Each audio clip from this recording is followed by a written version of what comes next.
social impact, scale often comes at the cost of empathy.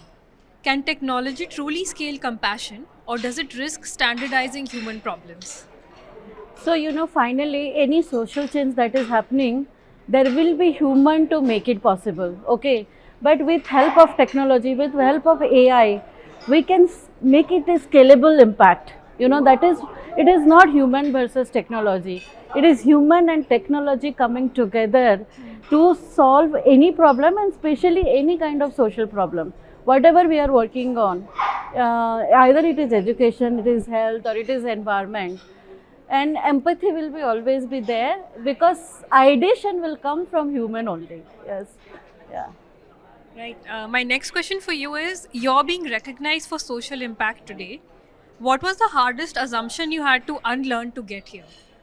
My hardest assumption was that outcome is in my hand, whatever projects or whatever work we are doing, but it's a big myth. So outcome is not in our hand. Trying and basically putting your 100%, and trying to do good work, that is most important. Outcome is in somebody's hand. For example, in all the projects that we are doing, we are working with government, we are working with other partners, so it is a collective approach, it is not independent individuals approach. So that is what I learned, and used to get really upset that, oh, we did so much hard work but this didn't happen, or this didn't create any impact. But finally, it's a slow process. One thing is, it's a time taking process, because change, any kind of changes take times, right? That is one thing. Second, outcome is not individuals or one organization's responsibility, it's a again shared responsibility. So that is what later in my work I realized that, you need to keep doing work, you need to give your best, and let's let the outcome be coming in a flow naturally. Lovely. My last question for you is, what's the one metric you track internally that never appears in annual reports but matters the most? Many, actually, the human stories of our project that never reflects in our annual report mostly. Okay, so I will just give you the, this, as I said, that just human stories. So we work on developing sustainable streets, and where everyone is safe, everyone is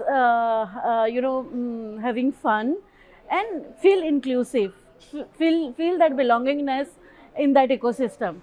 So I'm just giving you a example. We developed this street in Gurgaon in Udyog Vihar. It's called Sanath Road, and the street, the street was in very bad shape, and now we built it, like we built a footpath, we built cycle track. There is a lot of plantation happens, so it look very green. There is seating space. There are vendors where you can eat and chat during your breaks and all these things.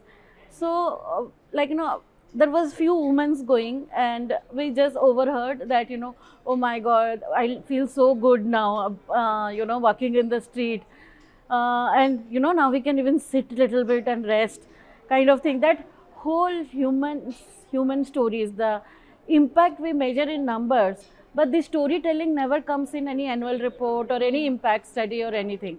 Second, I saw a, one of my colleague saw a woman while entering to this street, was cleaning her shoe and entering to the street.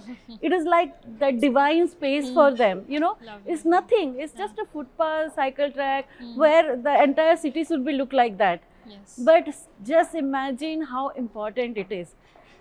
We saw now kids are doing skating, playing, but again, it's not measurable, or it is not in your annual report. But the human stories in this project that you are doing, and the human story around it, never comes in the annual report, but that's the biggest thing to celebrate, I think.